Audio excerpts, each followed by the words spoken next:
నమస్తే, నేను క్రాంతి. మందెంట పోతుండే ఎలమంద వాడి ఎవ్వారి కొడుకమ్మ ఎలమంద అన్న పాట మనం వినుంటాం కదా. మనతో ఉన్న ఒక ముఖ్య అతిథి అలాంటి ఎలమందనే కానీ మందెనక మాత్రమే పోలేదు. ఒకనాటి గొర్రెల కాపరి, ఇప్పటి చదువుల కాపరి డాక్టర్ బెల్లి యాదయ్య అన్న మనతో ఉన్నారు. ఆయన సాహిత్య జీవితం మీద, ఉద్యోగ జీవితం మీద, సాధారణ జీవితం నుంచి అసాధారణంగా ఎదిగిన తీరు మీద కొన్ని విషయాలు యాదన్న గారితో మాట్లాడి ఎంతో కొంత తెలుసుకొని మనము కొంత స్ఫూర్తి పొందుదాం. అన్న నమస్తే. అన్న నమస్తే అన్న. ధన్యవాదాలు. చివరికి మీతో ఇట్లా కూర్చొని కనీసం ఒక అర్ధ గంట మీ వ్యక్తిగత విషయాలు, మీ ప్రొఫెషన్ విషయాలు, సో మీరు గమనించిన అంశాల గురించి మాట్లాడుకుంటే నిజంగానే మాకు కూడా కొంత ఎడ్యుకేట్ అవుతామన్న అభిప్రాయం నాకుంది.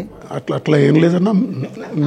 సో అంటే ఎట్లా అంటే మీరు అంటే మీ గురించి నాకు వ్యక్తిగతంగా కొంత తెలుసు, కానీ మనం బహిరంగంగా కొన్ని విషయాలు పంచుకోవాలి కాబట్టి అంటే మీరు రాసిన పుస్తకాలు కానీ, మీరు రాసిన కవితలు కానీ, మీరు రాస్తున్న వ్యాసాలు కానీ, మీరు బోధిస్తున్న పాఠాలు కానీ ఇవన్నీ ఒక ఎత్తు అయితే, అసలు ముందుగా ఒక గొర్రెల కాపరి నుంచి మీరు ఒక డిగ్రీ కళాశాల ప్రిన్సిపాల్ స్థాయికి అసిస్టెంట్ ప్రొఫెసర్ అనుకుంటా కదా, అసోసియేట్ ప్రొఫెసర్, సారీ ఓకే, ఇప్పుడు ప్రిన్సిపాల్గా లేరా, అసోసియేట్ ప్రొఫెసర్గా ఎదిగిన క్రమం అంటే మీ మాటలో చెప్పండి. క్రాంతినా, దీంట్లో రహస్యం ఏం లేదు, మంత్రం ఏం లేదు. జీవితం మనల్ని తిప్పికొట్టినప్పుడల్లా నిలబడి శ్రమించి, మనం ఏ రంగంలో ఉన్నామో ఆ రంగంలో నిలబడి శ్రమిస్తే మనం ముందుకెళ్తామనేది జీవితమే నేర్పింది. మీరు అన్నట్టు నేను 10వ తరగతి వరకు, ఇంకా మాట్లాడితే ప్రీ డిగ్రీ కోర్స్ ఇంటర్మీడియట్ స్థాయి వరకు, కొండొకచో డిగ్రీలో కూడా నేను మందెంట పోయినా. కానీ మందెంటనే పడి వెళ్ళిపోలేదు. ఓకే, బహుశా నాకు కొమ్మన పోయిన నరసయ్య, కొమ్మన పోయిన తిరుపతయ్య అని మా తాతకి ఇద్దరు మిత్రులు, వాళ్ళిద్దరు ముసలాళ్ళు కనుక నేను గొర్రెల దగ్గర వాటికి కావలసిన మండ కొట్టడానికి లేదంటే తిరగడానికి సులభంగా ఉంటుందని పిల్లోడిగా నన్ను వాళ్ళు వెంటేసుకున్నారు. వాళ్ళు నాకు మొట్టమొదటి పాఠ్య పుస్తకాలు, ఏ గొర్రె అంటే గొర్రెల స్వభావము, మేకల స్వభావం ఎట్లుంటుంది, ఏం మేస్తాయి, ఎప్పుడు మేస్తాయి, అవి వాటి ఋతుక్రమం ఎట్లా ఉంటుంది, వాటి పెరుగుదల ఎట్లా ఉంటుంది, ఇవన్నీ కూడా వారు చెప్పేవాళ్ళు. చెబుతూ ఎక్కడ కూడా కాసే క్రమంలో పట వాటిని హింసించకుండా, అట్లాగని మేపే క్రమంలో పట పంట చేలను నష్టపరచకుండా ఉండే జాగ్రత్తలు చెప్పేవాళ్ళు. మనం చూస్తుంటాం, ఈ గొల్లోళ్ళు చేలు మేపుతారు, నిండు చేను మేపుకపోతారు అనేది కూడా ఉంటుంది. ఎవరో ఒక రక ఉంటారు, కానీ పంట చేను ప్రజలందరికీ భోజనం అవుతుంది. ఆ భోజనంలోకే మన గొర్రెల్ని, మేకల్ని ఆహారంగా వాడతారు. అందుకని పంట చేను మేపొద్దు, పంట చేను కాపాడుతూనే పచ్చిక బయలు ఎక్కడ ఉంటే అక్కడ మచ్చిక చూసుకొని గొర్రెలు మేపాలని వాళ్ళు, ఆ స్వర్గీయ కొమ్మనవేలి తిరుపతయ్య, కొమ్మనవేలి నరసయ్య, ఇద్దరు అన్నదమ్ములు, వాళ్ళు మా తాతకు మిత్రులు, మాకు దగ్గర బంధువులు. వాళ్ళ వెంట నేను, వాళ్ళు 60 పడిలో ఉన్నప్పుడు నేను 13, 14, 12 సంవత్సరాల వయసులో నేర్చుకున్నాను. అందుకని వాళ్ళని జ్ఞాపకం చేసుకుంటున్నాను. చాలాసార్లు అన్నట్టు నేను సాహిత్యం వైపు రావడానికి, కవిత్వం వైపు రావడానికి, కళారంగం వైపు రావడానికి ప్రధాన కారణం, నేను పాఠశాల విద్యార్థిగా ఉన్నప్పుడు నోముల జడ్పిహెచ్ఎస్ నోముల, నకరికల్ మండలం నోముల జడ్పిహెచ్ఎస్ నోములలో చదువుకున్నాను. నేను మా ఊళ్ళో 2nd క్లాస్ వరకే ఉండేది. 3వ తరగతి నుంచి 10th వరకు నోములకు వచ్చేవాళ్ళం, అక్కడే చదువుకున్నాం. ఆ చదువుతున్న క్రమంలో కూడా దాదాపుగా ఆ రోజుల్లో 60లో 70లో మొత్తం కూడా భూమి అంతా భూస్వాముల చేతుల్లో ఉండేది. ఊళ్ళో ఉండేటువంటి సబ్బన్న జాతులు బానిసలుగా ఉండేవాళ్ళు. బానిసలని వాడాల్సిందే మనం, వాళ్ళు బానిసలు అనుకోలేదు, కానీ మనం వాడాల్సిందే. వాళ్ళకి తెలియదు, ఆ బానిసత్వం తెలియదు, ఇంతే బతుకు అనుకున్నారు. కానీ మనం దూరం వచ్చిన తర్వాత, దాన్ని పోగొట్టుకొని వచ్చిన తర్వాత, మన తాత ముత్తాతలు ఎంత ఓర్చి, బానిసత్వాన్ని ఓర్చి మనకు జన్మ ఇచ్చారు. దానిపైన మనం ఏం చేయగలమనే దాన్ని కూడా నేర్పారు అనిపిస్తుంది. అందుకనన్నా అప్పుడు మా ఊరిలో మొట్టమొదటి ML పార్టీ బాగా ఉండేది. యానాల మల్లారెడ్డి గారి ప్రభావం ఉండేది. ఆ తర్వాత నరా రాఘవరెడ్డి గారి ప్రభావం. ఓకే, ఎప్పుడు కళా బృందాలు తిరుగుతుండేవి. ప్రజానాట్య మండలి, ఇటు అరుణోదయ, ఈ జనాట్య మండలి, ఈ కళా బృందాలు తిరుగుతుండేవి.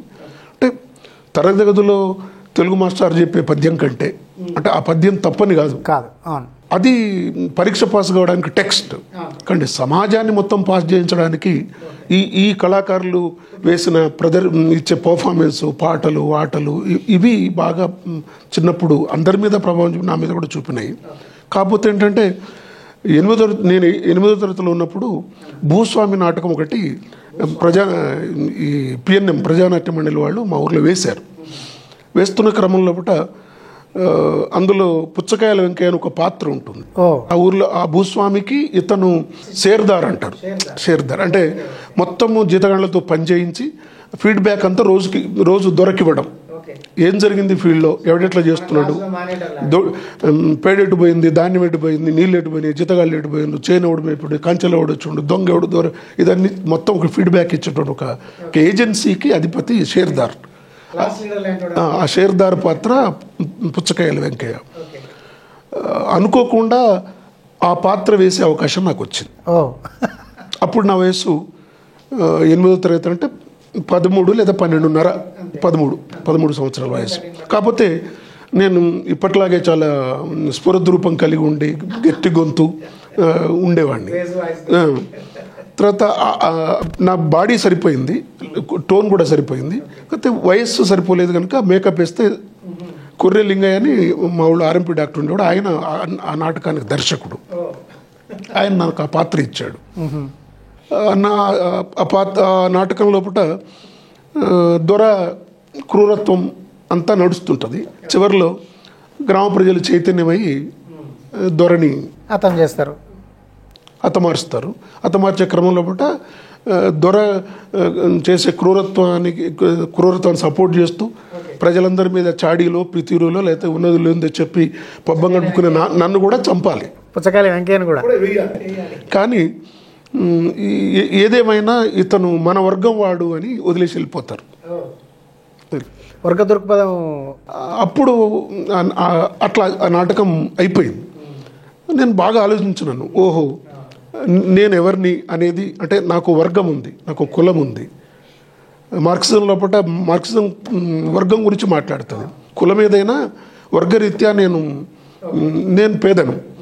అందుకని పేదవాడిని భూస్వామిని మద్దతు ఇస్తున్నా, భూస్వామికి వంత పాడుతున్నా పేదవాడిని కనుక వర్గరీత్యా నన్ను వదిలేసి వెళ్ళిపోయాను. కాబట్టి నేను నా జీవితంలో కూడా ఉండవలసింది పేదల పక్షం. సో ఎరుక అక్కడి నుంచి మొదలైంది, అక్కడ వచ్చింది.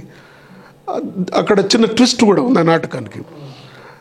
అప్పటి వరకు మా ఊళ్ళో భూస్వాములు ఏమనుకున్నారంటే, కర్ణాలు మా ఊళ్ళో దొరలు, గుండం రాజు వంశస్థులు, వాళ్ళు ఏమనుకున్నారంటే ఇంకా చాలా కాలం భూస్వామ్యం కొనసాగుద్ది అనుకున్నారు. కానీ మేము సంక్రాంతికి నాటకం వేసినాము. ఒక 5-6 రోజులు ఎవడెవడు నాటకం వేసిండు, ఎట్లయింది, దాని తర్వాత ఊళ్ళో చైతన్యం మారడంతో సంక్రాంతికి నాటకం వేసినాం. ఉగాదికెల్లా వాళ్ళు భూమినంతా ఇక ఊళ్ళో చైతన్యం విప్లవం వస్తుంది, అందుకని కింది కులాలను పిలిచి ఎవరికి దగ్గర ఉంటే వాళ్ళకరే ఇంతకు తీసుకో అని భూమిని అమ్మేయడం మొదలైంది. అంటే నాకు అనిపించింది, ఒక పుస్తకం, ఒక నాటకం, ఒక సాహిత్యం, అంటే సాహిత్యం సమాజాన్ని ఇంతగా మార్చగలదనేది నాకు ఆ భూస్వామి నాటకం చెప్పింది. నేను హై స్కూల్లో మంచి మెరిటోరియస్ మ్యాథ్స్ స్టూడెంట్ని. సైన్స్ అంటే ఇష్టం, గణితం అంటే ఇష్టం. ఇప్పుడు మీకు కూడా నా కవిత్వంలో ఎక్కువ వైజ్ఞానిక పదజాలం ఉంటుంది, మ్యాథమెటిక్స్ టర్మినాలజీ ఉంటుంది. కారణం ఏంటంటే బేస్ అది. మంచి మార్కులు వచ్చినాయి. అయినప్పటికీ ఎందుకో నాకు నేను ఇంజనీరింగ్ వైపు, ఎంపీసీ వైపు వెళ్ళాలా, సాహిత్యం వైపు వెళ్ళాలన్నప్పుడు మేధస్సు రీత్యా, బుర్ర రీత్యానేమో నేను సైన్స్ చదువుకోవాలి. కానీ సామాజిక బాధ్యత రీత్యా నేను నివసిస్తున్న సమాజంలో సమాజానికి ఏదైనా చెప్పాలంటే, రాయాలంటే సాహిత్యం చదువుకోవాలని అక్కడ బీజం పడింది. అందుకని మీరు అన్నట్టు 8వ తరగతిలో నేను వేసిన భూస్వామి నాటకంలోని ఆ పుచ్చకాయల వెంకయ్య పాత్ర నా మీద ఇప్పటికీ చాలా ప్రభావం ఉన్నది.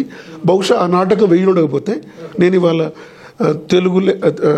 తెలుగు అసోసియేట్ ప్రొఫెసర్గా, ఒక 8 పుస్తకాలు రాసిన వాడిగా, పాఠ్య పుస్తకాల రచయితగా, వ్యాస రచయితగా మీరు నన్ను ఏదనుకుంటుండో ఆ రూపం వచ్చి ఉండేది కాదు. బహుశా నేను నా ప్రజ్ఞత తగ్గట్టు నేను ఇంజనీరింగ్ డిపార్ట్మెంట్లో ఒక ఎస్సీ హోదాలో ఉండేవాడిని.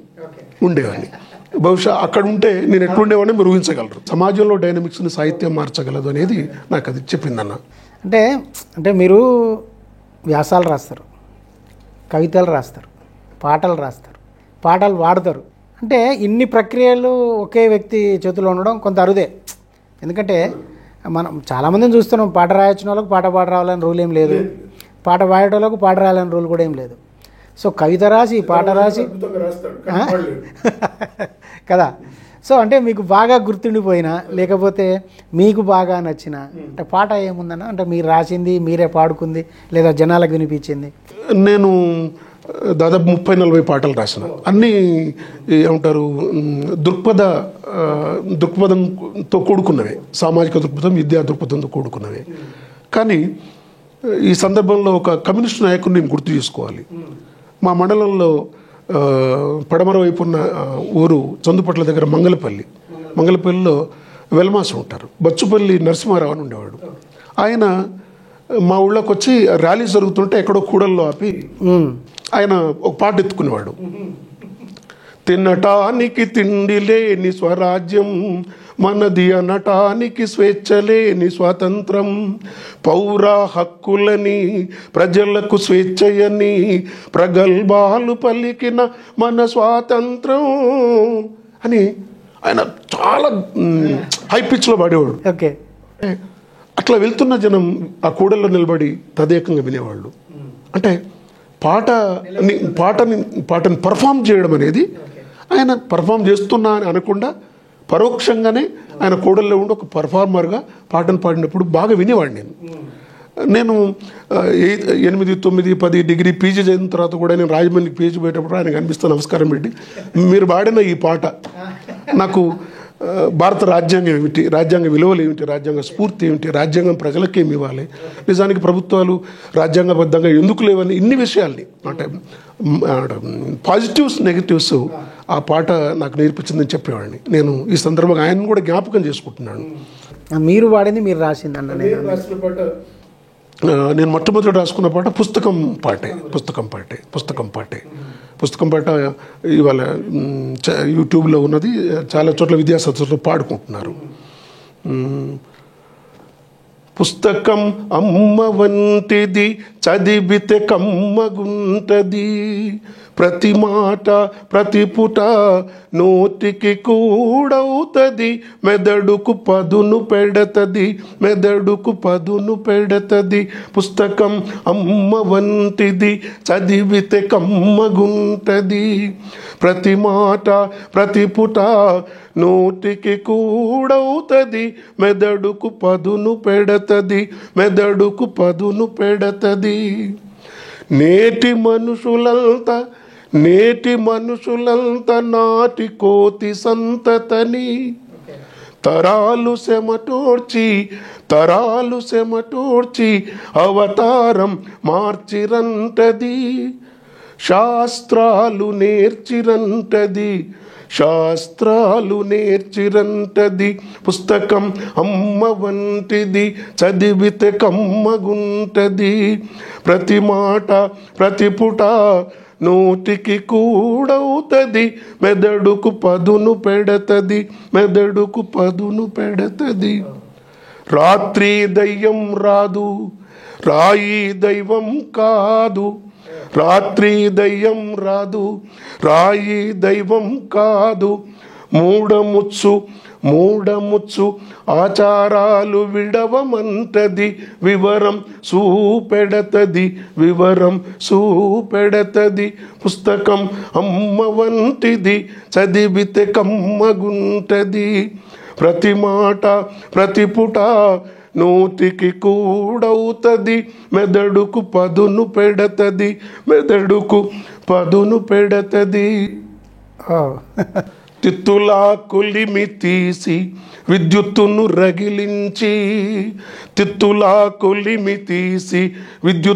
వెలిగించి, విమానాలు విమానాలు ఎగరేస్తే విశ్వమంతది, విమానాలు ఎగరేస్తే విశ్వమంత తిరుగునంటది, తంత్రి వార్తమోయునంటది, తంత్రి వార్తమోయునంటది,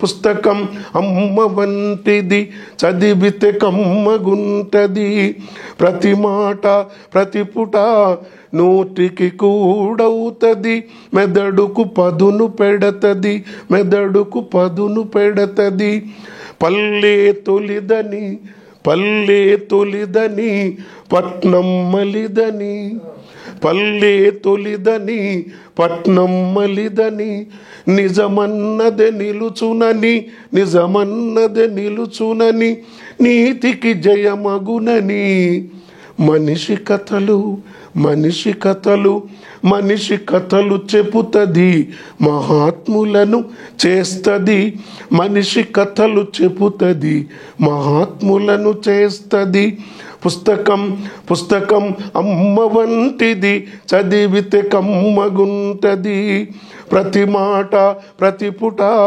నోటికి కూడవుతది, మెదడుకు పదును పెడతది, మెదడుకు పదును పెడతది.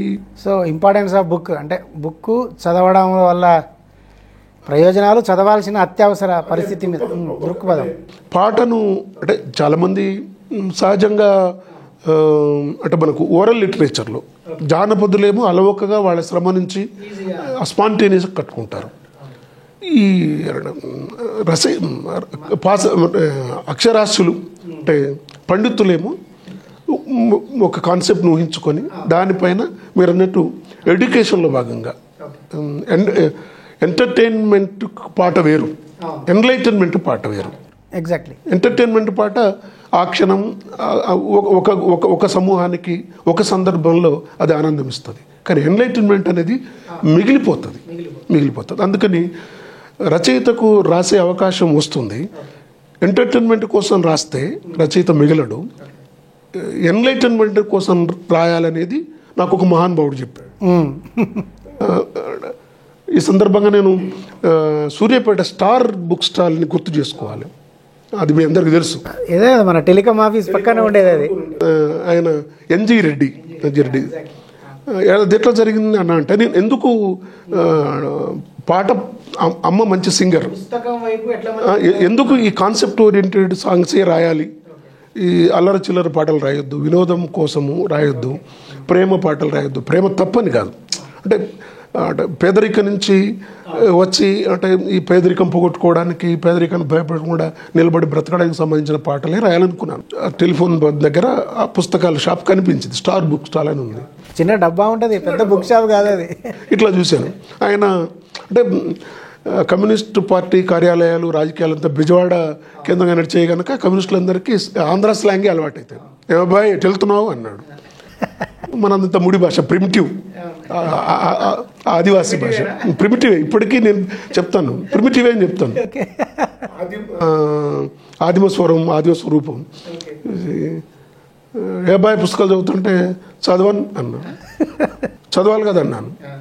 అంటే ఇప్పటివరకు ఏం చదివావు అంటే చెప్పినాను. అంటే నేను ఆంధ్ర సారస్వత పరిషత్ ఆ రోజుల్లో పెట్టిన 9th 10th క్లాస్లో నేను విశారద పూర్వోత్తర భాగాలు, స్వప్నవాసోదత్త, ఆర్య చారుదత్తం, బాల వ్యాకరణం, నీతి చంద్రిక ఇవి చదివినా అని చెప్పిన. ఓకే, అవి కాదు, చదవాల్సిన పుస్తకాలు వేరే ఉన్నాయి మీలాంటి వాళ్ళు. ఎవరి మీది అంటే అది పాలెం. ఓ పాలెం కదా, కమ్యూనిస్ట్ కంచుకోట అని మా ఊర్లో స్వాతంత్ర సమరయోధుల పేర్లన్నీ చెప్పి ఆయన 4 పుస్తకాలు ఇచ్చాడు. మార్క్స్ ఎంగెల్స్ సంకలిత రచనలు అవి ఇచ్చాడు. అవి మంచి హార్డ్ బౌండింగ్, హ్యాండీగా ఉంటాయి, ముద్దుగా ఉన్నాయి పుస్తకాలు. పేజీ తెరిస్తే దాని మీద ప్రగతి ప్రసరణాలే మాస్కో అని ఉంది. అని మాస్కో ఎక్కడో తెలుసా అన్నాడు. తెలియదు అన్న. రష్యా రాజధాని మాస్కో అని మనం చదువుకున్నాం అంటే సోషల్ స్టడీస్లో. ఓ ఆ మాస్కో ఈ మాస్కో ఒకటేనా అంటే తీసి ఇచ్చాడు. ఇవి చదువు అన్నాడు. అతను ఆ మార్క్స్ ఎంగెల్స్ రచనలు ఆ ఎన్జి రెడ్డి పిలిచి ఆ స్టార్ బుక్ స్టాల్ అతను కాసేపు ఎన్లైటన్ చేయకపోతే, బుర్రను వేడెక్కించకపోతే, ఆలోచింపజేయకపోతే చదివే క్రమంలో ఏ సాహిత్యమైనా చదివేవాళ్ళం. కానీ ఆయన రైట్ రీడర్గా నన్ను మార్చాడు. రైట్ రీడర్ అంటే రైట్ పాలిటిక్స్ రీడర్ కాడు, లెఫ్ట్ పుస్తకాలు చదవడం రైట్ అని ఆయన చెప్పాడు అనమాట. అందుకే లెఫ్ట్ ఈజ్ ఆల్వేస్ రైట్ అంటే ఆయన చెప్పాడు. అందుకని ఆ పుస్తకాలు చదివిన తర్వాత నేను తర్వాత ఈ డిఓఎల్లో చేరినప్పటికీ, ఓకే, తెలుగు పండిట్ కోర్స్ అది, తెలుగు పండిత విద్య చదువుకుంటున్నప్పటికీ ఈ సందర్భంగా నాకు అంటే గొప్ప అవకాశం వచ్చింది. రాయలసీమలో 1 సంవత్సరం పాటు చదువుకునే అవకాశం వచ్చింది. ఎంఏ, ఎంఫిల్, పిహెచ్డి పేరుతో ఒక దశాబ్ద కాలం రాజమండ్రిలో చదువుకునే అవకాశం వచ్చింది. రాజమండ్రి మొత్తం టోటల్గా మీద ఎంఏ అక్కడే, ఎంఫిల్ అక్కడే, పిహెచ్డి అక్కడే. అంటే రాజమండ్రి అంటే తెలుగు యూనివర్సిటీ సాహిత్యపీఠం ప్రాంగణం. అట్లా నాకు 3 ప్రాంతాలతో వాళ్ళ సంస్కృతి, సంప్రదాయాలు, వాళ్ళ వాచకం, వాళ్ళ భాష, వాళ్ళ ప్రేమలు, వాళ్ళ విడ్డూరాలు ఇవన్నీ తెలిసినాయి. ఇక అప్పుడే మాకు పీడీసీలో బలిపీఠం నవల ఉండేది, మాలపల్లి నవల ఉండేది, జీవన తరంగాలు నవల ఉంది, తర్వాత ఇది ఏంటి అల్పజీవి నవల ఉంది. అంటే సీరియస్గా సమాజాన్ని గురించి సమాజం మార్పు గురించి రాస్తున్న రచయితల పుస్తకాలు మాకు సిలబస్లో ఉన్నాయి. వాటి మీద అంటే పరీక్షల్లో భాగంగా పరీక్షల కోసం చదవడమే కాకుండా రియల్గా వీటి రిలవెన్స్ ఎంత ఉంది, మన జీవితానికి ఎంత ఉంది, సమాజానికి ఎంత ఉంది అనేది మాకు ఆ ఓరియంటల్ కాలేజ్ టీచర్స్ కూడా ఇక్కడే నల్గొండ గీతా విజ్ఞాన ఆంధ్ర కళాశాల, సాయం కళాశాల, ఎందుకంటే పేద కుటుంబం కావడంతో నేను బాయ్స్ కాలేజీలో ఫార్మసీలో సీట్ వస్తే ఇంటికి పోతే మా నాయన, ఇప్పుడు నేను ఆయన అనడం కొంచెం నాకు నాయన అనడం మా అయ్యా, మేము అయ్యా అంటాం. ఆయన చచ్చిపోయినంత కూడా అయ్యా అనేవాడిని నేను. ఒరిజినల్ పిలుపు అది, అందులో దాన్ని మార్చాల్సిన అవసరం లేదు. మా అయ్య ఏవో నువ్వు డాక్టర్ కోర్స్ చదువుతున్నావుట, మా తమ్ముడు జీతం ఉన్నాడు, మా ఇద్దరిని మా నాన్న, మా అయ్య చిన్నప్పుడే నేను second drop out, second third మధ్య బ్రేక్, దొర జెర్సీ ఆవులు, దొర గౌడి బర్రెలు పేడ తీయడం పోవడం, ఏమంటారు మన సుద్దాల హనుమంతు పాటలో ఉంటారు ప్లస్ చింతల యాదగిరి పాటలో ఆ 2 పాటలకు మధ్యలో పుట్టిన బాల కార్మికుని అనమాట నేను. ఆ 2 పాటల ప్రభావం కదా, నా రూపం ఆ పాటల్లో కొంత ఉంది. అట్లా నేను డ్రాప్ అవుట్ని. నేను వచ్చిన తర్వాత మా తమ్ముడు జీతం ఉన్నాడు అప్పటికే, తీరుగంత అంటారు అప్పట్లో, అంటే 1 సంవత్సరానికి మొత్తం ఒకసారి ముందే ఇస్తారు. ఒక 500 సంవత్సరం 400 రూపాయలు ఆ రోజుల్లో, 400 ఇస్తే సంవత్సరం అంతా చేయాలి. మా తమ్ముడు జీతం ఉంటుండు, నీకంటే చిన్నోడు జీతం చేస్తుంటే నువ్వు ఎట్లా చదువుతావు, అట్లా ఇట్లా మనకు ఆస్తి లేదు పాస్తి లేదు. మా తాతలు 3, వాళ్ళకి ఎకరం భూమి ఉండేది. మేము మా కక్కయ్య, మా అయ్య, మాకు ఆ ఎకరంలో 3 తాతలు పంచుకుంటే 13 గుంటలు, మా పాలకు వచ్చేది 6.5 గంటల భూమి. ఏమైనా అమ్మ నాయన రెక్కల కష్టం, దొరల భూములు మక్తకు బడ్డీ చేసేది. అంతే. నేను గిన్ని బాధలు పడుతుంటే నేను పెట్టుబడి పెట్టలేను అన్నాడు. ఆలోచించిన, నిజమే, నాయన ఇచ్చినప్పుడు నేను చూస్తున్నాను అనుకొని ఇప్పుడు నేను ఆయన కష్టపెట్టొద్దు, నేనే కష్టపడాలనుకొని ఫార్మసీ నుంచి అడ్మిషన్ తీసుకొచ్చి ఈవినింగ్ కాలేజీలో ఇక్కడే గీతా విజ్ఞాన ఆంధ్ర కళాశాల రామాలయం వెనకాల ఉంటుంది. అది సాయంత్రం 5:30 నుంచి రాత్రి 9 వరకు ఉంటుంది. నేను అక్కడ అడ్మిషన్ వేసి ప్రకాశం బజార్లో ఇప్పుడు కంచి షారీస్ ఉన్నది, దాని స్థలంలో ఒకప్పుడు పద్మా లేడీస్ షాపింగ్ సెంటర్ అని ఉండేది. ఆయన రామకోటి స్తూపాలయంలో వాసా నెహ్రూ అని ఉంటాడు, ఆయన అప్పుడు దానికి ఓనర్. నేను ఆ రోజుల్లో నల్గొండలో పని దొరకాలంటే 3 చోట్లనే, 1 కిరాణా షాపుల్లో, 2 ప్రింటింగ్ ప్రెస్లో, 3 ఫైనాన్స్లో. నేను ఫైనాన్స్లో పని చేయదలుచుకోలేదు, ఎందుకంటే ఒక్కసారి ఫైనాన్స్లో రోజు డబ్బులు ఎక్కడం లెక్కవేయడం అలవాటు అయితే ఆ డబ్బు మనది కాకపోయినా అది మనకు జబ్బు తెస్తుంది. ఇక ప్రింటింగ్ ప్రెస్ అనేది కొద్దిగా అప్పటికే నల్గొండ అంటే లెఫ్ట్ వింగ్ రాజకీయాలతో కీలకంగా ఉంది. చాలా ఆ రోజుల్లో గొడ్డలి, ప్రజా పోరాటం ఇట్లా పత్రికలు నడుస్తున్నాయి. మరి నాకంత జ్ఞానం ఉందో లేదో ప్రెస్లో పనిచేసేది అనుకున్నాను. ఇక నాకు పని ఒక చోటే దొరుకుద్ది అనుకొని ప్రకాశం బజార్లో ఆ షాపులను తిరుగుతూ పోతే నాకు వాసా నెహ్రూ గారు ఇచ్చారు. ఆయనకు నమస్కారం పెడుతున్నా. మధ్యాహ్నం పూట ఆయనకు భోజనానికి తేవడానికి పోయేవాడిని క్యారేజ్. ఆమె సేటమ్మ, ఆమె నాకు భోజనం మంచి విస్తరణ నిండా భోజనం పెట్టి ఆయన క్యారేజ్ ఇచ్చేది. నేను ఆ షాపు పొద్దున్నే పోయి షాప్ తీర్చి ఊడ్చి నీళ్లు తెచ్చిపెట్టి ఉంటారు టేబుల్ అంతా తుడిచి అటు కస్టమర్స్కి వినియోగదారులకి కొనడానికి వచ్చిన వాళ్ళందరికీ షాప్ సిద్ధం చేసి పెట్టడం. చాలా అంటే ఒక చోట పనిచేస్తున్నప్పుడు మన ముఖంలో దరిద్రం ఉన్నా బాధ ఉన్నా కస్టమర్కి చాలా హ్యాపీగా అనిపించాలి, లేకపోతే అమ్మకాల్లో తేడా వస్తుంది. అందుకని అన్నీ కప్పిపుచ్చుకొని నేను చెప్పాను, సేట్ గారు నేను చదువుతున్నా, నాకు చదవడం తప్పనిసరి, నేను చదువు ఆపను, నాకు మీరు ఒక వెసులుబాటు ఇవ్వాలి, నేను 9కి వస్తా, 5 గంటలకు వదిలేయాలి, నన్ను 100 రూపాయలు జీతం నెలకు 2 సంవత్సరాలు చేసిన, నెలకు 100 రూపాయలు, నెలకు 100, రోజుకు 3 రూపాయలు, రోజు 3 రూపాయలు, 3 రూపాయలు 30 పైసలు, 3 రూపాయలు 30 పైసలు. రూమ్ కిరాయి నాకు నందిలాశ్వరరెడ్డి ఇంటి పక్కన ఒక ఇల్లు ఉండేది, గొల్లవారి పుల్లమ్మ క్వార్టర్స్ అనేవాళ్ళు, అక్కడ ఉండేవాడిని. 45 రూపాయలు రూమ్ కిరాయి, అందులో మా మామ నేను ఉండేవాళ్ళం. నాకు ఎక్కువ శాతం మా మామయ్య కట్టేవాడు, ఆయన ఎక్కువ శాతం రూమ్ రెంటు నా ఖర్చులు ఆయన చూసేవాడు. ఇంకా నాకు కొన్నిసార్లు రూమ్ రెంట్ తప్పేది, ఖర్చులు తప్పేది. నా 100 రూపాయలతో నాకు అప్పటి నుంచే పుస్తకాలు కొనడం అలవాటైంది. పుస్తకాలు లెఫ్ట్ పుస్తకాలే, అంటే కాలేజీ రామాలయం వెనకాల ఉంది, రోజు మంత్రాలు శ్లోకాలు వినిపిస్తాయి. మా కాలేజీలో నా టీచర్స్ అందరూ మోస్ట్ ఆఫ్ ఆల్ ఆర్థడాక్స్, అంటే నేను ఆర్థడాక్స్ని అవమానపరచట్లే, వాళ్ళు సంప్రదాయ విధి నుంచి వచ్చిండ్రు, వాళ్ళ బ్రాహ్మణికల్ బ్యాక్గ్రౌండ్, వాళ్ళు చదువుకుంది అదే, వాళ్ళు చెప్తుంది అదే, వాళ్ళ రియల్గా అట్లే ఉండేవాళ్ళు, అంత ఆ స్వరూపం అట్లే ఉండేది. కానీ నాకేమన్నా పేదరికం, నేను వేసిన భూస్వామి నాటకం, పుచ్చకాయల వెంకయ్య పాత్ర వరకు మన భూమికి విరాట్ దొరుకుతుంది, అక్కడ చదువుకున్నాను అనమాట. ఆ 2 సంవత్సరాలు 100 రూపాయలకు చేసిన, ఈవినింగ్ కాలేజ్ చేసిన తర్వాత నేను ప్రొద్దుటూరులో టీచర్ ట్రైనింగ్ చేసిన తర్వాత ఆ టీచర్ ట్రైనింగ్ పట్టుకొని నకరేకల్లో ఎయిడెడ్ స్కూల్లో 275 రూపాయలకు ఉద్యోగానికి కుదురుతూ నకరేకల్లో డే టైం స్కూల్లో పనిచేస్తూ సాయంత్రానికి డిగ్రీకి మళ్ళీ ఇక్కడికి వచ్చేవాడిని. వచ్చి నా రూమ్ అట్లే ఉండేది, నా రూమ్ ఇంటర్మీడియట్ రూమ్ అట్లే ఉండేది.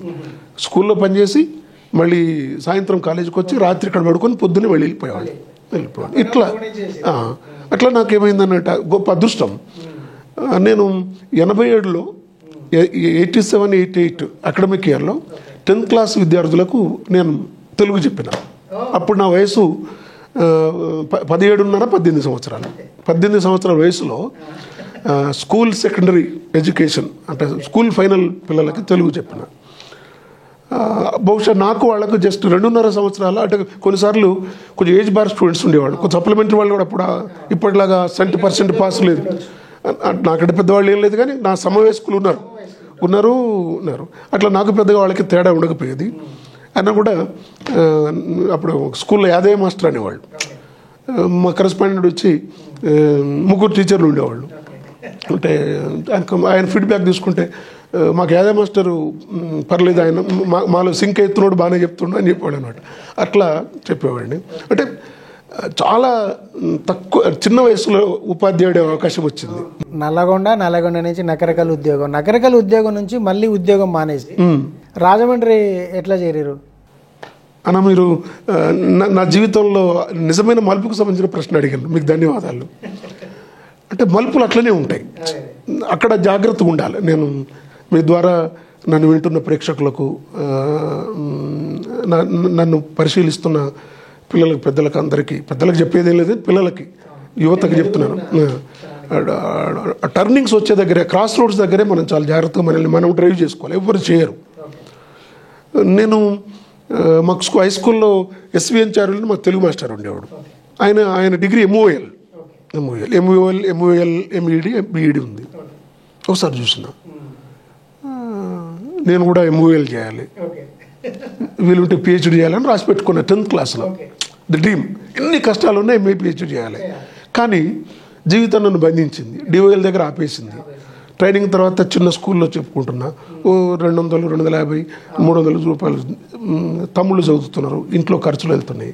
కానీ నా జీవిత లక్ష్యం ఆగిపోయింది అనుకొని నేను ఎక్కడ కంపార్ట్మెంట్ గాను, ఎక్కడ క్లాస్ ఫస్ట్, క్లాస్ సెకండే, స్కూల్ టు డిగ్రీ.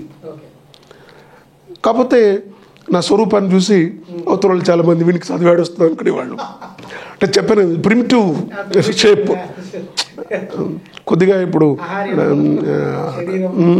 అన్ని రకాలు చూసి ఎక్కడైనా మనం కాటు సబ్బు వాడేవాడు 500 వాడితే గొప్ప, లక్స్, ఇంటర్నేషనల్ లక్స్, రెక్సోనా ఈ సబ్బుల లైఫ్ బాయ్ వాడితే మా ఎక్కువ.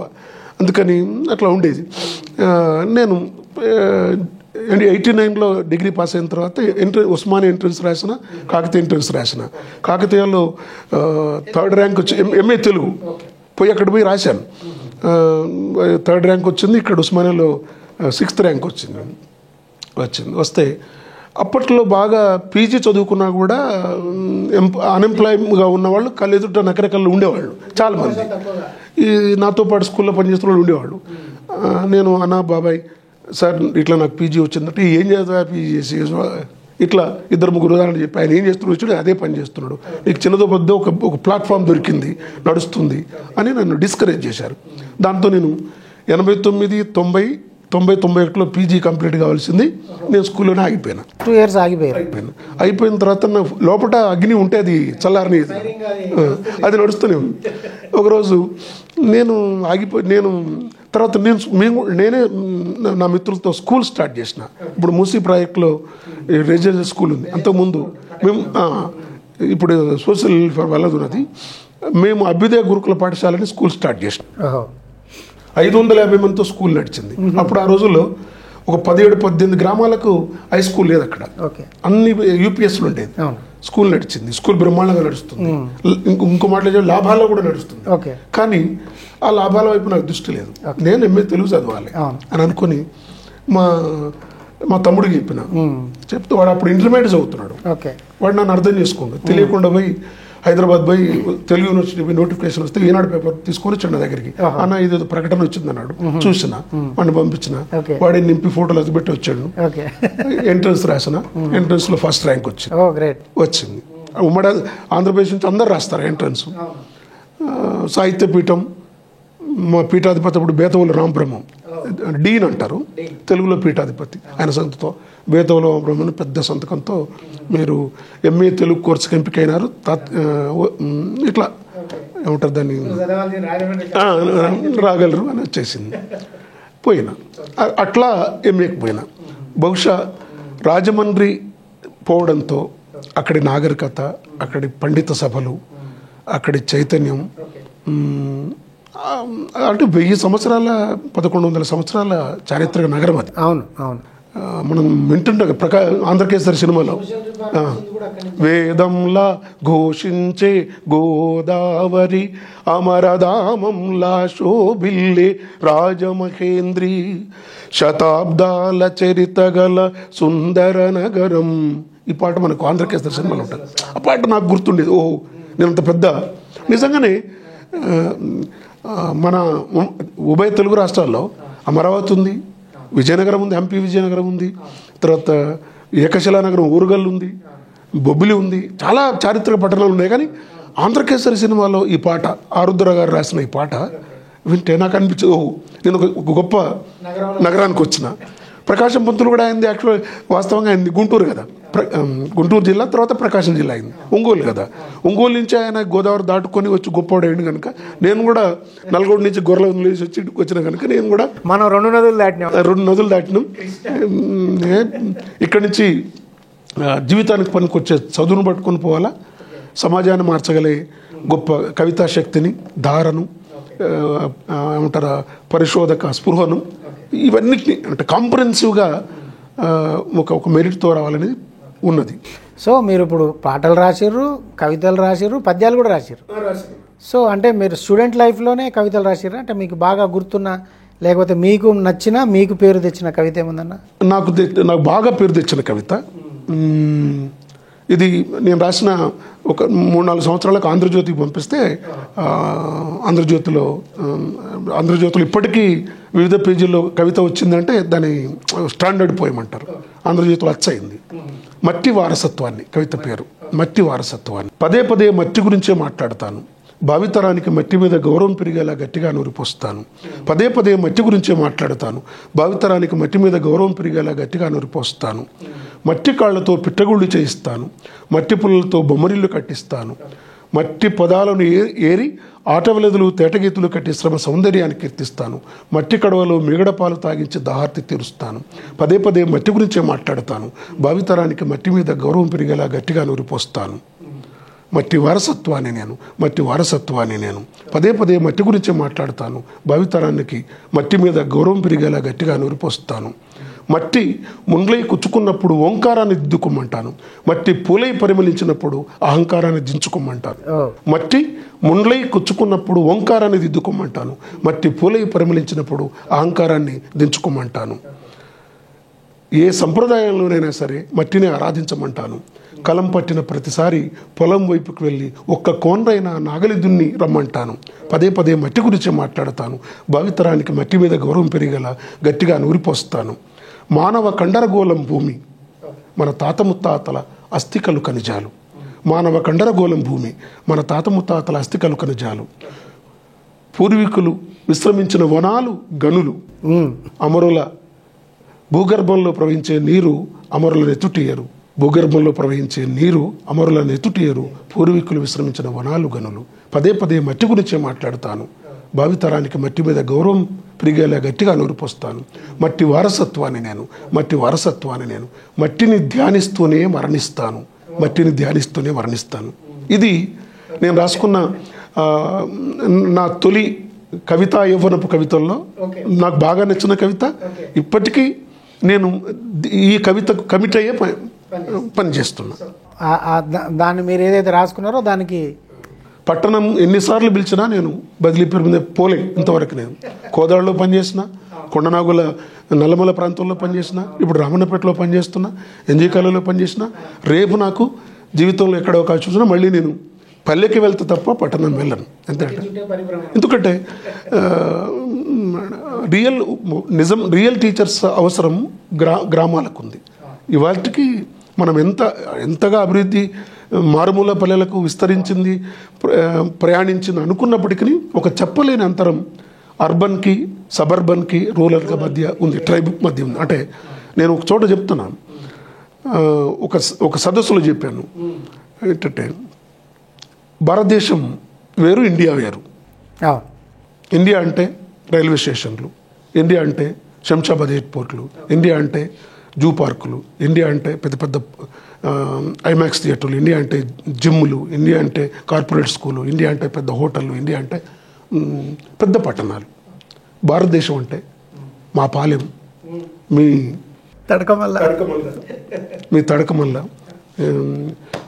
ఏమంటారు దాన్ని, ఇందుగుల, చిరుమర్తి, కాసనగోడు, బొప్పారం, కొండారం, ఈ పల్లెలు ఈ పల్లెలు వేరు. ఇక్కడున్న పిల్లలు అంటే మనం అనుకున్న ప్రిమిటివ్, అంటే ఒక ఆదిమ మనస్తత్వంతో, వెనుకబడిన మనస్తత్వంతో ఉంటారు. ప్రిమిటివ్ అని నేనేం మాటిమాటికి మాట్లాడుతున్నది కాన్షియస్గా మాట్లాడుతున్నా. అంటే ప్రకృతిలో పెరిగే పిల్లలందరినీ మనం ప్రిమిటివ్ చిల్డ్రన్ అనొచ్చు. అంటే ప్రకృతి పరిశీలన జ్ఞానం వీళ్ళకున్నంతగా అర్బన్ పిల్లలకు ఉండదు.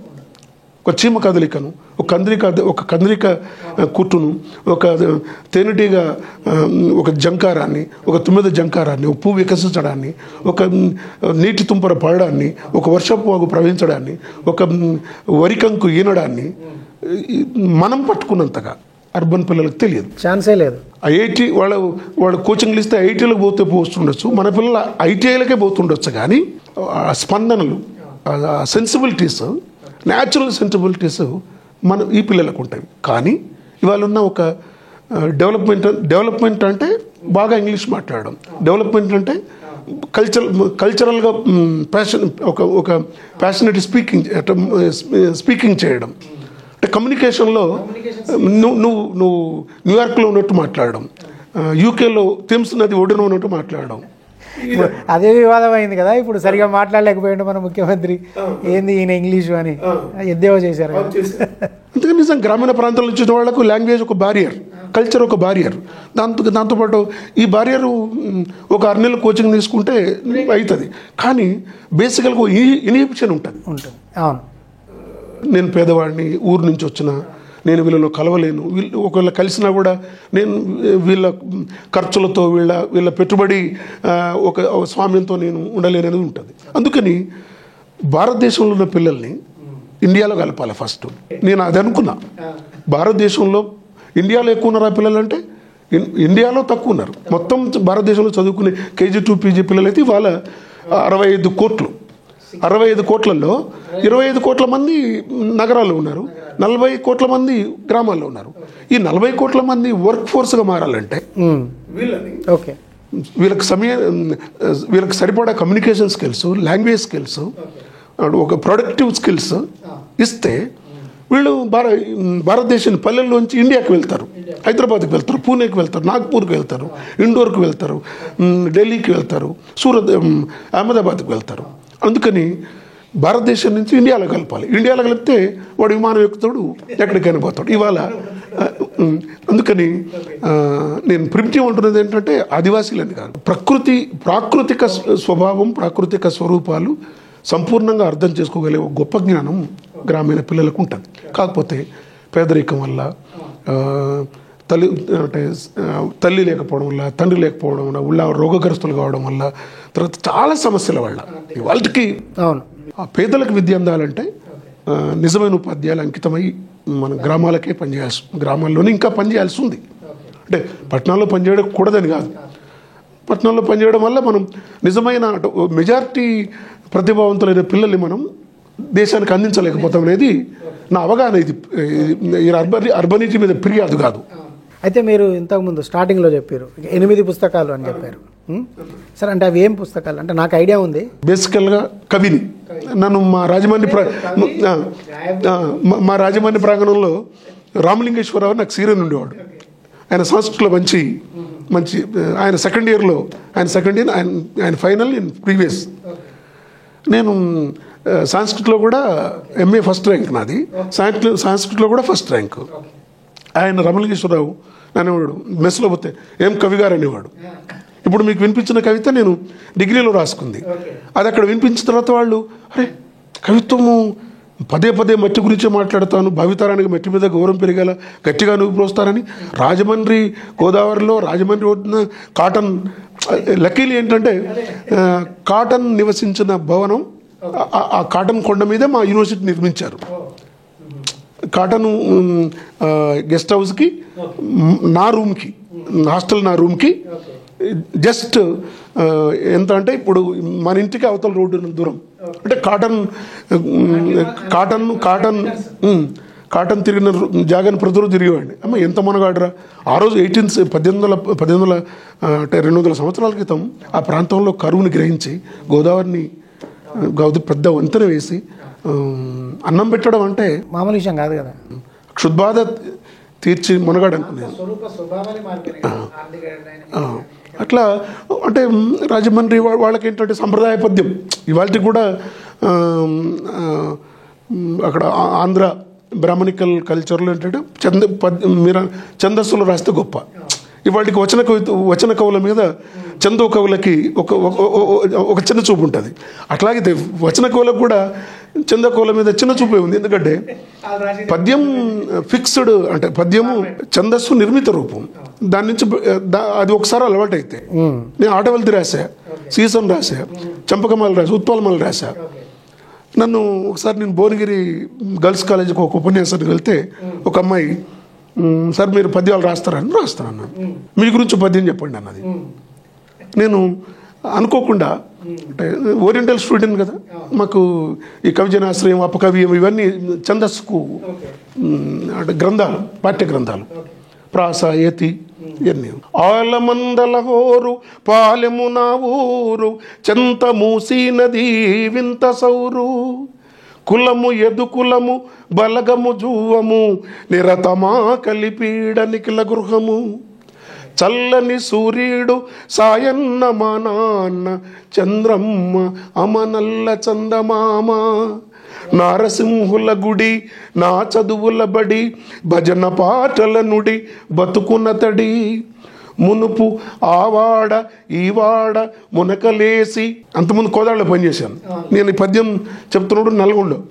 మునుపు ఆవాడ ఈవాడ మునకలేసి ఇప్పుడు సిరుల నీలగిరులకే గుదెంచి బ్రతుకుచున్నాడ గళమున వానితోడ వెతుకుచున్నాడ కలమున వెలుగుజాడా. శిశపద్యం. ఓకే, అంటే నా ఆత్మకథ వచ్చేసింది మొత్తం. అవును. చల్లని సూర్యుడు సాయన్న మా నాన్న, చంద్రమ్మ అమ్మ నల్ల. మా నాన్న 6.2, మా అమ్మ 5.3. నల్లగా ఉంటుంది, మా నాన్న తెల్లగా ఉంటాడు. అంటే ఆ రూపాన్ని ఎట్లా వర్ణించాలనుకున్నప్పుడు అంటే కవిత్వం వచనంలో చెప్పినా, ఛందస్సులో చెప్పినా, పాటలో చెప్పినా, కవిత్వం అంటే ఒక అలంకారం వేయడం, ఒక ఇంగ్లీష్లో ఫిగర్ ఆఫ్ స్పీచ్ అంటారు, ఒక సిమిలి, ఒక మెటఫర్. నల్ల చందమామ, అమ్మ కర్రెగా ఉంది. ఊళ్ళో అంటారు చంద్రమ్మ కర్రెగా ఉంది అంటారు, కానీ మనం ఏమనాలి? అమ్మ నల్ల, చందమామ తెల్లగా ఉంటుంది. కానీ కాకపోతే అందమైన పోలిక చందమామ కూడా అమ్మ అందంగా ఉంటుంది కదా, అందుకని నల్ల చందమామ అన్నాను. నల్ల చందమామ. మరి నాన్న తెల్లగా ఉంటాడు. మా నాన్న చూస్తే నోముల నరసింహయ్య గారు వాళ్ళంతా మాకు దగ్గర బంధువులు, మా నాన్నకు బావమరుదులు. మా నాన్న చూస్తే వాళ్ళు వచ్చినప్పుడు అంత భయపడేవాళ్ళు అనమాట. నేను మా నాన్న ప్రేమ స్వరూపుడు. మరి నాన్న సూర్యుడిలాగా ఒక రౌద్రంగా ఉంటాడు అనుకుంటే ఎట్లా చెప్పాలంటే, చల్లని సూర్యుడు. చందమామ చల్లగా ఉంటుంది, ఆ చల్లదనం ఇక్కడ పెట్టిన. చందమామ చల్లగా ఉంటుంది, ఆ చల్లదనం ఇక్కడ పెట్టిన. అమ్మ నల్లగా ఉంది, నల్ల చందమామ అన్న. అట్లా అనమాట. నారసింహుల గుడి, నా చదువుల బడి. నిజంగానే ఊళ్ళో స్కూల్ లేదు, ఊరికి రోడ్డు లేదు, ఊళ్ళో కరెంటు లేదు, ఊళ్ళో భోజనం లేదు. రోడ్డు లేని ఊరు, కరెంటు లేని ఊరు, భోజనం లేని ఊరు, పాఠశాల లేని ఊరు మా ఊరు. మరి మాకు నాకు ఈ జ్ఞానం ఎట్లా వచ్చిందంటే, మా ఊళ్ళో నరసింహస్వామి టెంపుల్ ఉంది. ఎప్పుడు అక్కడ పూజలు జరుగుతుండేవి. మేము అట్లా అలవగ్గ వెళ్ళి ఆయగారు మంత్రాలు వింటుండేవాళ్ళం, తిరుగుతుండేవాళ్ళం, ప్రసాదం తీసుకుంటేవాళ్ళం. తెలియకుండా మా దగ్గర శేషాచార్యులు ఉండేవాళ్ళు. ఆయన ఓగోళ్ళలో టీచరు. పొద్దున్నే పూజ చేసేవాడు, సాయంత్రం పూజ చేసేవాడు. ఎప్పుడన్నా మమ్మల్ని తీసుకెళ్ళేవాడు. సాయంత్రం అయితే చీకటి అయితే అరే యాదయ్య రండి తీసుకో, గుడి తలుపులు తీయించేవాడు. మేము పోయేవాళ్ళం. ఆయన చదువుతున్న పూజా శ్లోకాలు అదంతా చాంటింగ్స్ అంటే వినేవాళ్ళం. బహుశా నేను మార్క్సిజాన్ని ప్రేమిస్తా, నేను భౌతికవాదిని. కానీ తెలియని దశలో ఆ చాంటింగ్స్ అంటే ఆ రిథమిక్గా పదాన్ని ఎట్లా పలకాలనేది నీకెవడు నేర్పిండిరా అంటే బడి లేదు, మరి గుడే నేర్పిందని చెప్పక తప్పదు. అదే మీ పుస్తకాల గురించి మాట్లాడుతున్నాం మనం. అంటే మీరు 8 books రాశారన్నారు కదా, అంటే అందుకని మొట్టమొదటి పుస్తకం నేను గొర్రెల్ని కాస్తుంటాను. అది కవిత్వం. డైరెక్ట్ మీ కెరియర్ గురించి రాశారు అన్నట్టు. అందులో ఒక కవిత పేరు నేను గొర్రెలు కాస్తుంటాను. అందులో 28 కవితలు ఉంటాయి. కవిత పేరు గొర్రెలు కాస్తుంటారు. జనరల్గా వచ్చిన కవితా సంపుటాలకు అందులో చాలా కవితలు ఉంటాయి. కానీ ఏదైనా ఒక కవిత పేరుతో పుస్తకం వేస్తారు. అమృతం కృష్ణ రాత్రి అంతే, మహాప్రస్థానం అంతే, తొమ్మివాహం అంతే, గోపి గారి తంగిడి పూలు అంతే. అంటే వచన కవుల నారాయణ రెడ్డి గారు అన్ని పుస్తకాలు అంతే. ఒక 10, 20, 30 కవితలు కూర్పుతో సంపుటి వేసి అందులో వాళ్ళకి నచ్చిన కవిత పేరే పుస్తకంగా పెడతారు. ఇప్పుడు నా తొలి పుస్తకానికి నేను ఏం పెట్టాలంటే, ఐడెంటిటీ ఉద్యమాలు జరుగుతున్నప్పుడు మనము రొమాంటిక్గాను అంటే కాల్పనికతకు వైపో లేకపోతే ఇంకా వైపోకూడదు. అంటే 90, 86, 87, 89 వచ్చేసరికి ఒకవైపు ప్రపంచీకరణ ఉద్యమానికి వ్యతిరేకంగా ఇక్కడ లెఫ్ట్ పార్షియల్ మూవ్మెంట్ చేస్తున్నాయి. అట్లాగే సేమ్ టైం మన రాష్ట్రంలో అస్తిత్వ ఉద్యమాలు జరుగుతున్న సమయంలో అంటే దళిత పాంథర్స్, మహారాష్ట్రలో దళిత పాంథర్స్ ప్రేరణతో. అందుకనన్నా నేను అంతకుముందు చాలా కవితలు రాసిన. ఇప్పుడు మీకు చెప్పిన మెట్టి వారసత్వం లాంటివి చాలా, గ్రీష్మయాగం, రోడ్లు వేసే వాళ్ళ మీద రాసిన, గ్యాంగోల మీద చాలా పేరు తెచ్చింది కవిత. అట్లాగే బీచ్ కబుర్ల మీద నాకు కుందుర్తి ఫ్రీవర్స్ ఫ్రంట్ అవార్డు వచ్చింది, రంజని కుందుర్తి అవార్డు వచ్చింది. అది ఏంటంటే లోహయజ్ఞం. అట్లాగే ఇప్పటికీ ఈ పెద్దమ్మలో ఉంటారు కదా, మనం ఇట్లా కొట్టుకుంటూ కోచుకుంటూ వాళ్ళ మీద నెత్తురు కథ.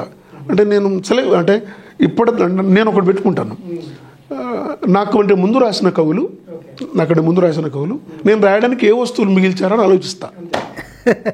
రోడ్డు కవిత ఉంది, రోడ్డు మీద ఎవరో రాస్తున్నారు. ఇక మళ్ళీ నేను రాస్తే ఇప్పుడు ఆయన అంత బాగా రాయలేదు. అందుకని అట్లాగే నేను గ్రీష్మయాగం రాసిన, అట్లాగే నేను లోహయజ్ఞం రాసిన, అట్లాగే నెత్తురు కథ రాసిన, అట్లాగే ముఖం మీద శ్మశానం రాసిన. అట్లాగా నా మొట్టమొదటి కవితా సంపుటి నేను గొర్రెలు కాస్తుంటాను. రెండవ కవితా సంపుటి బోధి వృక్షం. మూడవ కవితా సంపుటి విభాజకం, తెలంగాణ ఉద్యమం మీద. సో అక్కడ మ్యాథ్స్ను వాడారు. విభాజకం మూడో పుస్తకం. అది లాంగ్ పోయం. అంటే శతాబ్దాలుగా తెలంగాణకు ఉన్న అస్తిత్వం ఏమిటి, అంటే వేల సంవత్సరాలు, సహస్రాబ్దాలుగా, శతాబ్దాలుగా ఈ నేలకి భూమికున్న అస్తిత్వం ఏమిటి, ఇది ఎట్లా కలోనియలైజ్ అయింది, ఇది ఎట్లా కాలనీలమయమైంది అనేదని చెప్తూ ఎందుకు తెలంగాణ ప్రత్యేకం కావాలో ఉద్యమం జరుగుతుంది. తెలంగాణ రచయితల సభ్యుడిని, నల్గొండ జిల్లాకి 8 సంవత్సరాల అధ్యక్షుడిగా పనిచేసిన, 4 సంవత్సరాలు రాష్ట్ర కార్యదర్శిగా పనిచేసినాను. రచయితల వేదికకు పనిచేశాను. అట్లాగా లాంగ్ పోయం రాశాను, విభాజకం మూడో పుస్తకం. 4వ పుస్తకం మా అయ్య మీద, మా నాన్నతో నాకు మంచి అసోసియేషన్.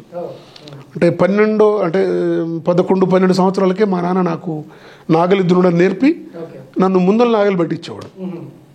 అంటే ఒక రకం కొడుక, నువ్వు జీవితంలో తప్పించుకోవడానికి లేదు, పెద్ద బాధ్యత ఉంది, ఆ రోజే గుర్తు చేశాడు. ఆయన బాగున్నాడు, కానీ నాకు మనం కూడా అదే కోరుకుంటాం. చిన్నప్పుడు వెనకాల దున్నం, పెద్దవాళ్ళ కంటే ముందు ఉండాలనుకుంటాం. అందుకని నాకు 12 ఏళ్ళకే నాగలి నేర్పించాడు.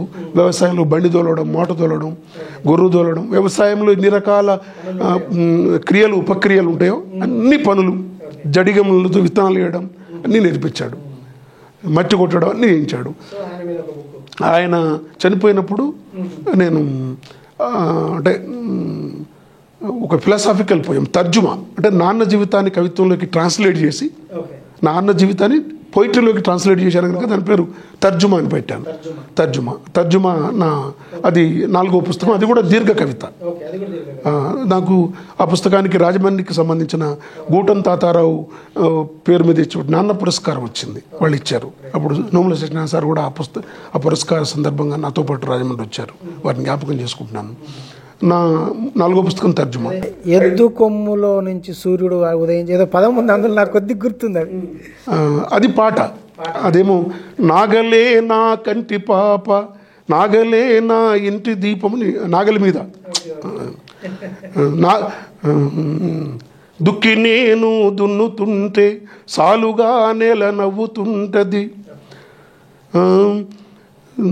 ఎద్దు కొమ్ముల మధ్య నుండి ముద్దుగా పొద్దు పలకరిస్తే అని వాడానమాట. మన తూర్పుకు అటు సాలేస్తుంటే ఎడ్ల కొమ్ముల్లోంచి సూర్యుడు ఒక పెయింటింగ్ అనిపించేది. ఇప్పుడు శ్రమ చేసేవాళ్ళు ఆకాశం వైపు, ప్రకృతి వైపు, చల వైపు ఆర్టిస్టిక్గా చూడట్లేదు, అందుకే అలసిపోతున్నారు, ప్రకృతితో మమేకం కావట్లేదు. అందుకని అది మా నాన్న పేరు మీద రాసిన తర్జుమా. తర్వాత నా 5వ పుస్తకం, నాకు బాగా పేరు తెచ్చిన పుస్తకం, ఇది మా ఊరు అట్లా లేదు. ఇది ఒక కవిత. అంటే మా ఊరు అన్ని ఊర్లలాగా మా ఊరు లేదు. ఏమిటి మా ఊరు లేదు అంటే, దీనికి ఈ కవిత రాయడానికి నేపథ్యం ఉంది. తెలుగు సాహిత్యంలో చాలా జీవిత చరిత్రలు వచ్చినాయి ఇప్పటి వరకు. వాస్తవానికైతే సాహిత్యంలో ఇప్పుడు ఫిక్షన్ తగ్గి నాన్ ఫిక్షన్ రైటింగ్స్ వస్తున్న కాలం, ప్రపంచవ్యాప్తంగా చూస్తున్నా, జాతీయంగా చూస్తున్నా. ఇంకా ఆ ప్రభావంలోకి మన తెలుగు రచయితలు పోలేరు, ఇంకా ఫిక్షన్లోనే ఉన్నారు. ఆ ఫిక్షన్లోనే అడిక్షన్లోనే ఉన్నారు. ఇది కూడా ఫిర్యాదు కాదు, అవగాహన, ఒపీనియన్. అంటే ఏంటంటే మన కుటుంబాల్లో ప్రతి వాళ్లకు అంటే స్ట్రగుల్ ఉంది, సంవేదన ఉంది. నేను ఇంగ్లీష్లో చదువుతున్న చాలా పుస్తకాలు చూస్తే ఆ పాత్రల సంవేదనలు, మన అమ్మానాన్నలు, మన చుట్టూ ఉన్న వాళ్ళ మనుషుల సంవేదనలకు భిన్నంగా ఏం లేవు. కాకపోతే వాళ్ళు దాన్ని సాహిత్యం చేశారు, మనం చేయలేం. మనం కాస్త ఆత్మకథలు, జీవిత చరిత్రలు రాసుకోవడంలో వెనుకబడ్డాం. నేను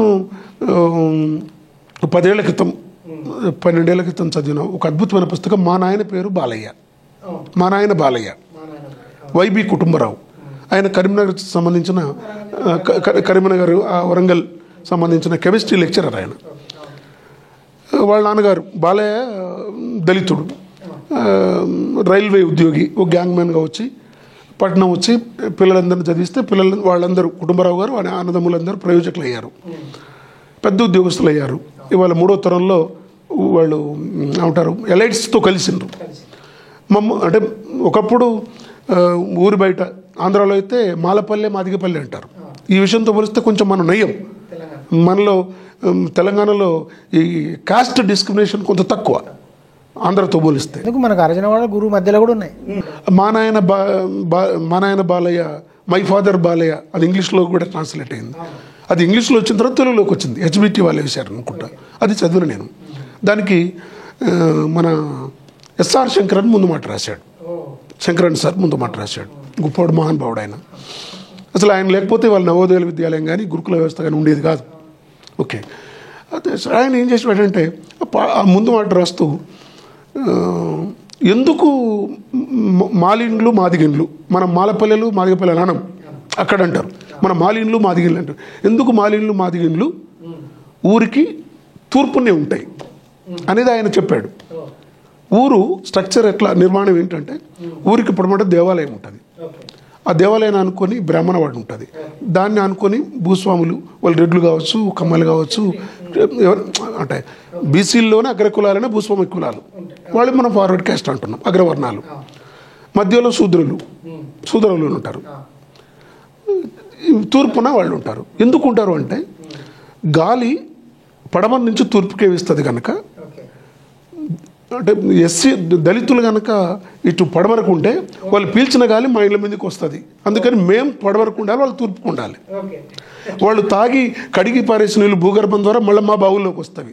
కనుక గ్రామ నిర్మాణంలోనే భారతదేశంలో కావచ్చు, ఉభయ తెలుగు రాష్ట్రాల్లో కావచ్చు, మన దగ్గర కావచ్చు, గ్రామ నిర్మాణంలోనే దేవాలయాన్ని, అగ్రవర్ణాల వీధుల్ని పడమరకు పెట్టి మిగతా వాళ్ళని ముందుకు దోసేసారు అని చెప్పిండు. నేను ఆ పుస్తకం చదివిన తర్వాత మా ఊరు అట్లా లేదే అనుకొని మా ఊరు ఎట్లా ఉందంటే మీరు పోయి చూస్తే నిజంగానే గుడి పడమరకు ఉంటుంది, కానీ గుడి వెంట ఎస్సీ మాల కాలనీ ఉంటుంది. నాకు ఇది స్ట్రైక్ అయింది. ఉండకూడదు కదా, మా ఊళ్ళో కూడా మాలిన్లు అట్లా ఉండాలి కదా, పూర్వం నుంచి ఇటే ఉన్నాయి. ఓకే, దీన్ని బేస్ చేసుకొని అంటే అన్ని ఊర్లలాగా మా ఊరు లేదు. మీరు చెప్తుంటే గుర్తొస్తుందన్న, మా ఊరి మధ్యలో వేణుగోపాల స్వామి కూడా ఉంటుంది. ఆ గుడికి రైట్ సైడ్ మొత్తము వైశ్యాసిన్లు ఉంటాయి, లెఫ్ట్ సైడ్ మొత్తం మాలయిన్లు ఉంటాయి.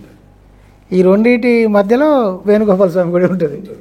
అట్లా అంటే అది మనం ఇవాళ కొద్ది రాజకీయ దృక్పథంలో కుట్ర అంటున్నాం, కానీ వాళ్ళు ఎత్తుగడతోనే అట్లా ప్రాకృతికంగా నిమ్న వర్గాల గాలి నీరు వాళ్ళ పొడ మన మీద పడవద్దు అనుకొని వాటి నిర్మాణం చేశారు. మా ఊరికి వచ్చి చూసిన, మా ఊరిలో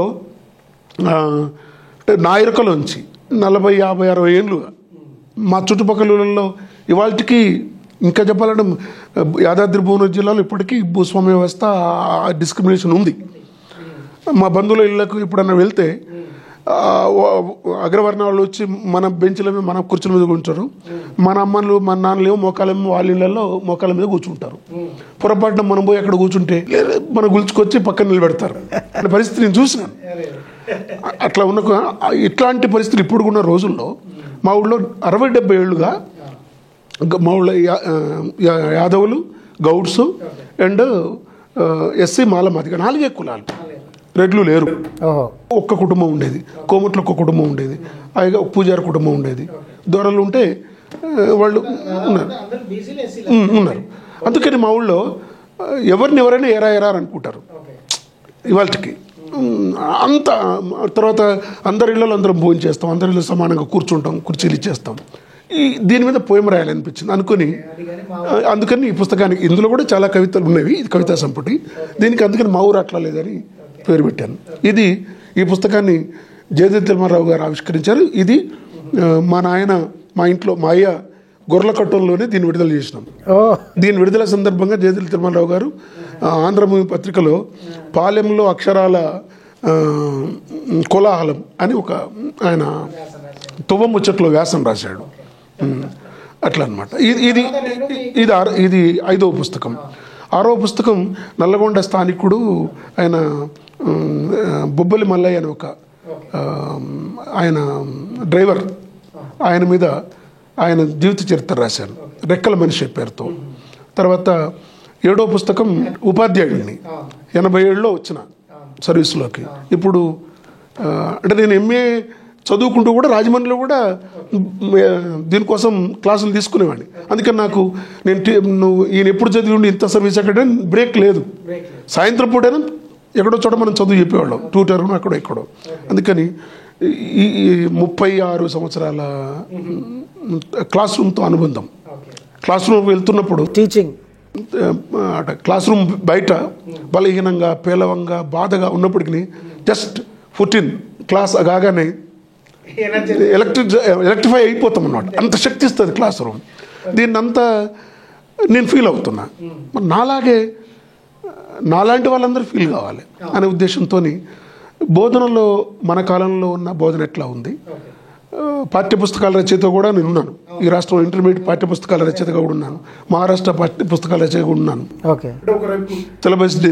సిలబస్ డిజైనర్గా, సిలబస్ చెప్పేవాడిగా, సిలబస్ మీద ప్రశ్నలు అడిగేవాడిగా, అంటే text designer, text teacher, examiner, evaluator and subject expert, ఇన్ని పాత్రలు నేను పోషించిన క్రమంలో అంతిమ లక్ష్యం ఏమిటంటే పిల్లవాడు ఉత్తీర్ణుడు కావాలి.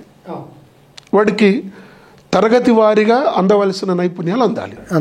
ప్రథమ సంస్థ 2023 report, ASER annual survey report,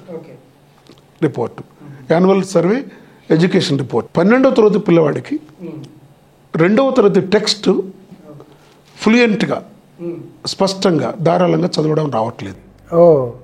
ఇంత క్రైసిస్ ఉంది. 8వ తరగతి పిల్లవాడికి 3వ తరగతి లెక్కలు రావట్లేదు. ఇది ప్రథమ సంస్థ ఇస్తున్న వార్షిక రిపోర్ట్లు. గత 10-20 సంవత్సరాలు ఇదే ఉంది. No development.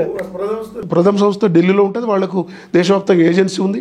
వాళ్ళు తెలియకుండా వాళ్ళ పద్ధతిలో వాళ్ళు ఒక సర్వే చేస్తారు, యాక్చువల్ రిపోర్ట్ ఇస్తారు. నిజంగా కూడా యాసర్ రిపోర్ట్ చెప్తున్నదే ఉంది. అది రిపోర్ట్ చెప్పకపోయినా వాస్తవంగా ప్రతి టీచర్కి అనుభవమే. సముద్రగుప్తుడు రాయమంటే రాయలేరు.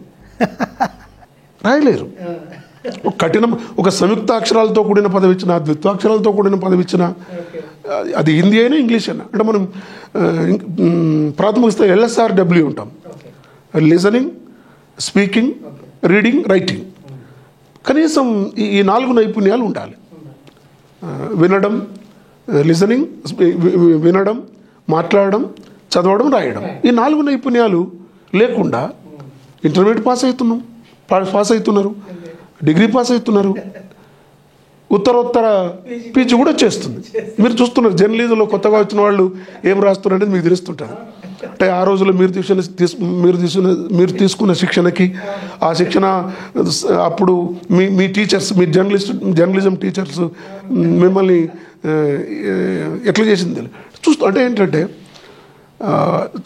అక్షరాస్యుల సంఖ్య పెరిగింది, చదువుకున్న వాళ్ళ సంఖ్య అంటే 77% అనుకుంటున్నాం. కానీ క్వాలిటీ 7% లేదు. క్వాలిటీ లేకుండా మనకు పని శక్తి రాదు, పనిలో మేధాశక్తి రాదు. పనిలో మేధాశక్తి అంటే మేధావంతమైన పనులు చేయకుండా మనం వరల్డ్ మార్కెట్లో నిలబడలేము. ఇదంతా నన్ను టీచర్గా వేధించింది. చాలా సీరియస్గా కవిత్వం రాయవలసిన నేను, అందంగా పాట రాసుకోవాల్సిన నేను, నా జీవితం గురించో నా పక్కవాళ్ళ జీవితం గురించో, యాదయ్య వచన కవిత అద్భుతంగా రాస్తావు, పద్యం అద్భుతంగా రాస్తావు, పాట అద్భుతంగా రాస్తావు, పాడతావు. ఈ 3 కళలు వచ్చిన వాళ్ళు తెలుగు సాహిత్యంలో తక్కువ ఉన్నారు, దీన్ని నిలబెట్టు అని నా అభిమానులు, నా టీచర్స్ నన్ను ప్రోత్సహించినప్పటికీ నాకెందుకో ఇప్పుడు నేను విద్యార్థిగా క్లాస్ రూమ్ని ఎదుర్కొన్నా. టీచర్గా క్లాస్ రూమ్లో ఉన్న తర్వాత నేను ప్రిన్సిపల్గా పనిచేసిన, మేనేజ్మెంట్, పేరెంట్. అంటే ఇవాళ అంటే నా వయసున్న ఉపాధ్యాయుడు, అతను ఎలిమెంటరీ స్కూల్ నుంచి యూనివర్సిటీ దాకా అతను ఈ 4 బాధ్యతల్లో పనిచేసి ఉంటాడు, లేదా పనిచేయబోతున్నాడు.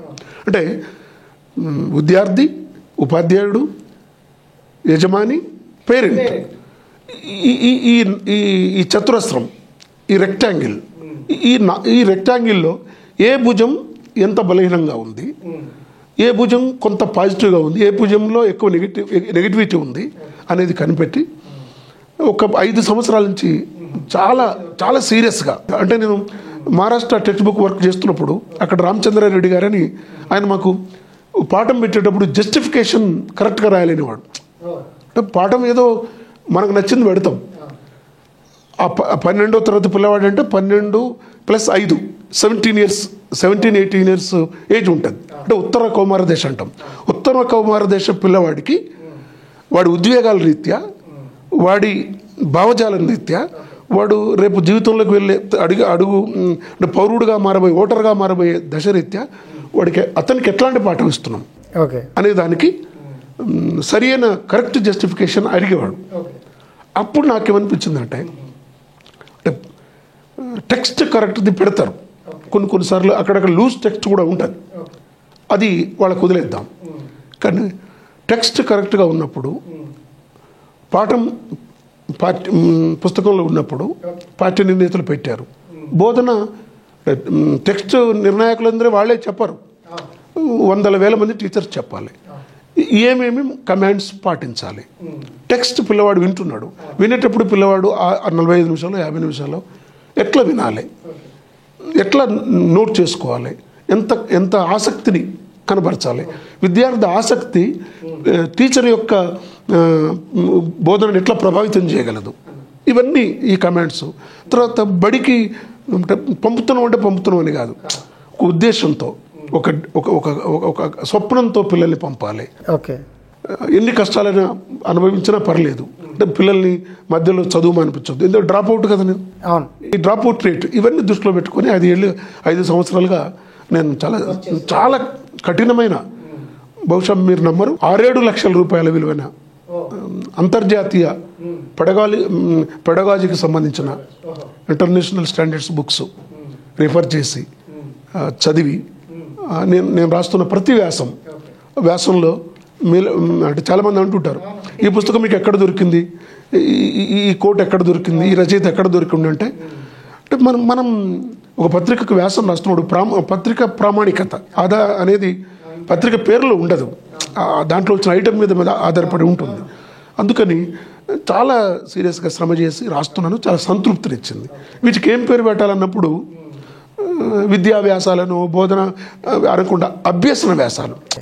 ముందు రాసింది మీరు పిల్లలకు ఏం కావాలి, పిల్లలు ఏం కావాలి, ఈ పుస్తకం అన్న మొదలు రాసింది పిల్లలకి ఏం కావాలి, పిల్లలు ఏం కావాలి, అంటే పిల్లలకి ఏం కావాలో ఇస్తే పిల్లలు ఏం కావాలో అది అవుతారు అన్నమాట.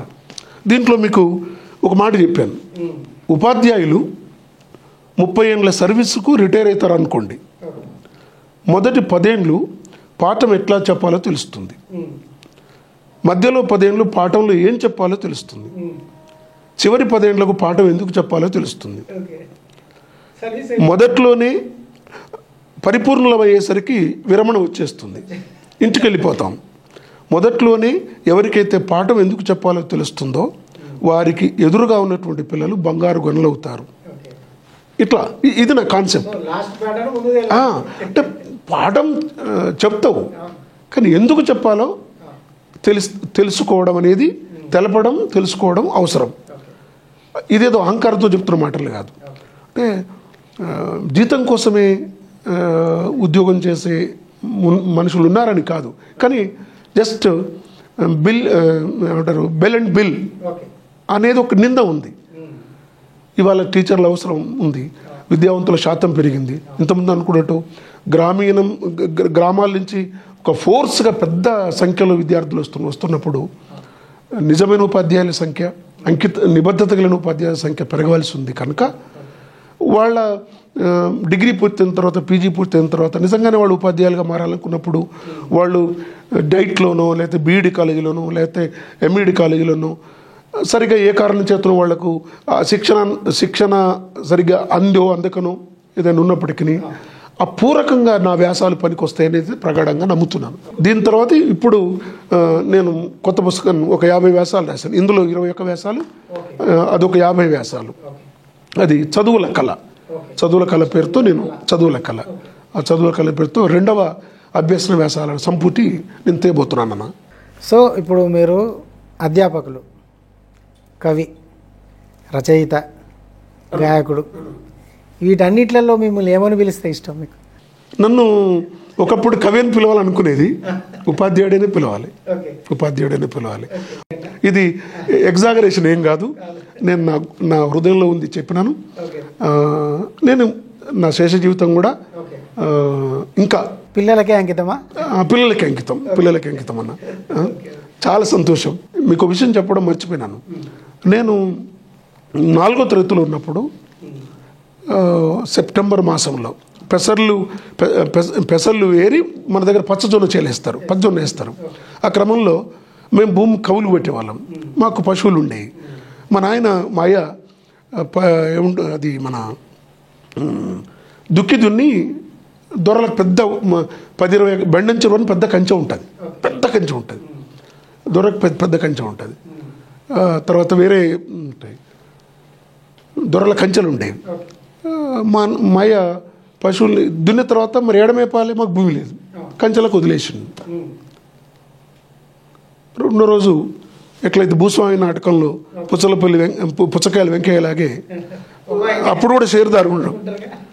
అయ్యా ఏంద్రా ఆ బెలిసాయిలు రోజు వద్దంటే ఎట్లా తోలుతున్నాడు, పట్టుకురాపోండి. మిట్ట మధ్యాహ్నం 1:30 ప్రాంతంలో 2 గంటలకి గడిలోకి పిలిచి